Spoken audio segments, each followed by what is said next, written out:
And never mind the fact that if it's right here and it shoots a projectile, it's going into this side of his neck. Instead, what they're trying to convince you of is that this Rode microphone shot a projectile. It decided to defy physics, come out here, come all the way around, and then turn in midair and hit him right here. That's what they're trying to sell you.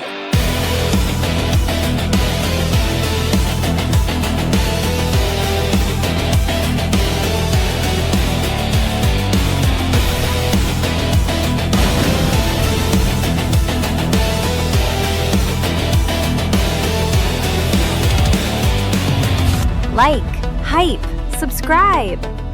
Hey my friends, and welcome to FaxMe TV. You probably clicked play on this video because maybe you're confused. There are so many theories out there as to what happened to Charlie Kirk.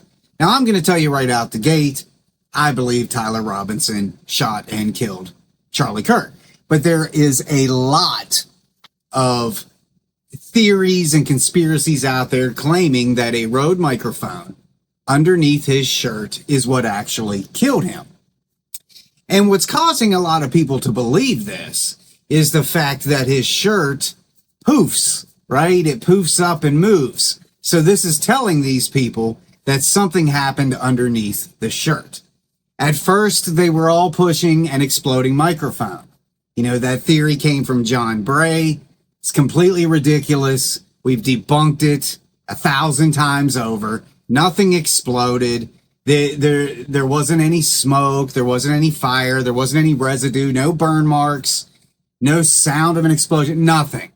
Okay, we've disproved that tenfold, guys. So there's no use to even really focus on that aspect. But now that those videos are out, these same people are now saying, well, it wasn't an exploding mic, that the Rode microphone was rigged to fire a projectile.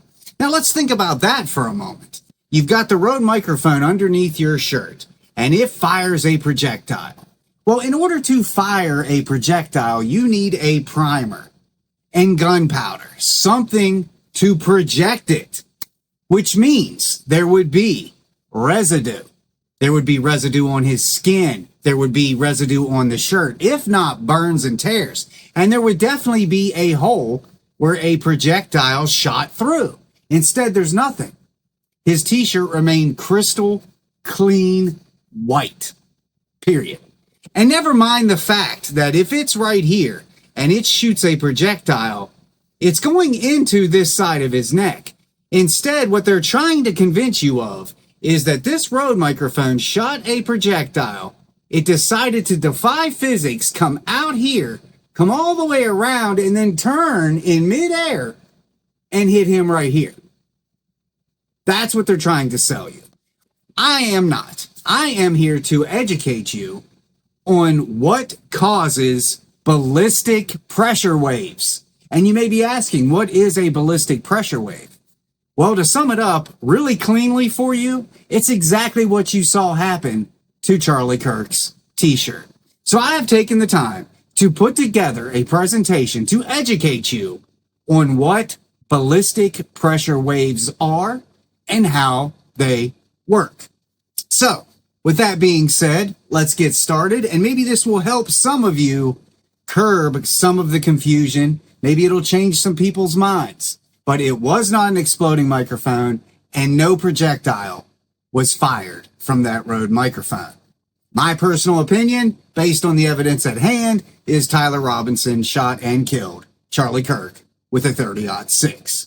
But let's get to this. This is a scientific recreation that I produced, illustrating how ballistic pressure wave forms and behaves. Our reference round, a .30-06 Springfield 150 grain bullet fired from 130 meters, 430 feet downrange. Okay, this is recreating September 10th, 2025. Per published SAAMI Ballistics tables, this load leaves the muzzle near 2,910 feet per second, about 887 meters per second, nearly 3 times the speed of sound. So everybody pay attention.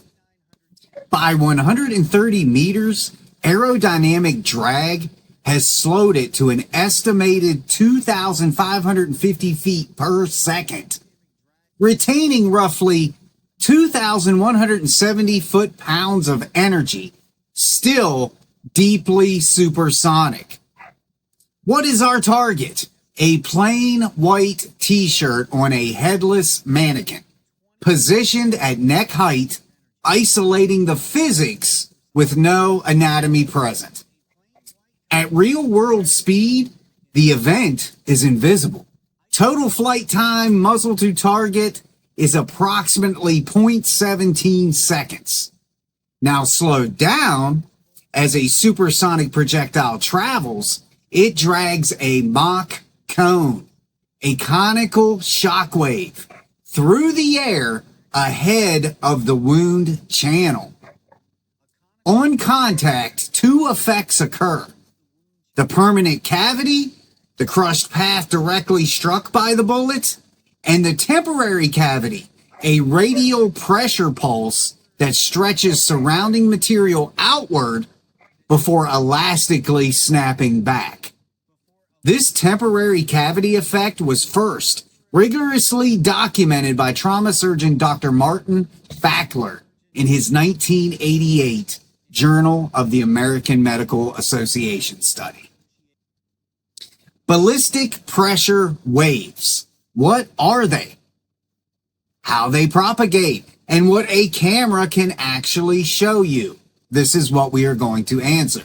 This is an educational visualization, okay? Not a courtroom exhibit. Let's set the model. A 30-06 Springfield 150 grain full metal jacket boat tail fired from 142 yards. But here's a catch. A caliber label alone doesn't predict one universal wound, one universal pressure trace, or one universal short shirt motion. Every scenario is different. There are three distinct physical events happening here in order. Number one, the air shock, a bow shock or Mach cone forming outside the target. Number two, the pressure wave, a fast, transient stress pulse racing through tissue. And number three, the temporary cavity, a radial displacement that stretches the surrounding material outward. All three share one origin, the projectile transferring momentum and energy as it's slowed by the target. The fast pressure front arrives first. The larger, slower cavity and the fabric response follow after. At normal playback, 24 frames per second, watch the shoulder. There it is, visible shirt deformation. But here's the problem. The pressure front and the early cavity evolution happen far faster than the ordinary video can resolve. The fabric can still be moving after those events are already over. A visible delay is not a delayed bullet impact.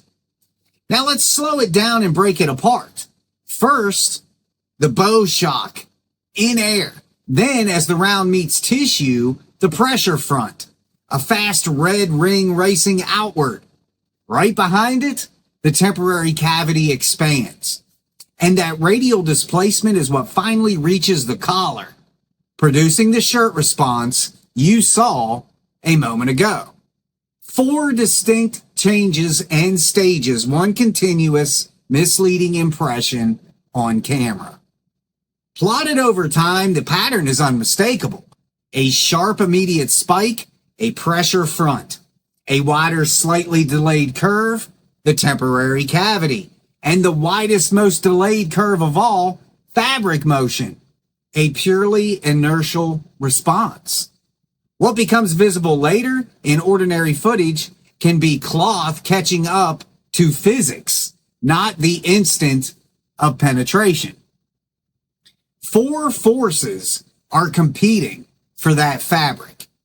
The airbow shock, brief, local, dependent on fit, tissue displacement, the cavity pulling or lifting nearby cloth, cavity airflow, air drawn in, then ejected, and plain fabric mechanics, slack, tension, folds, gravity, even body motion.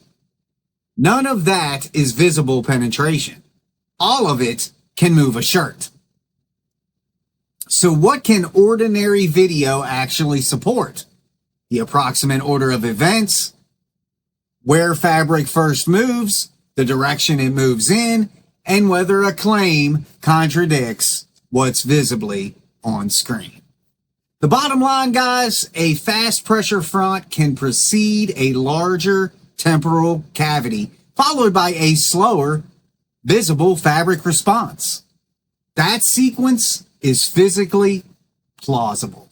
No exploding microphone, no projectile being shot from something underneath his shirt like a Rode wireless microphone.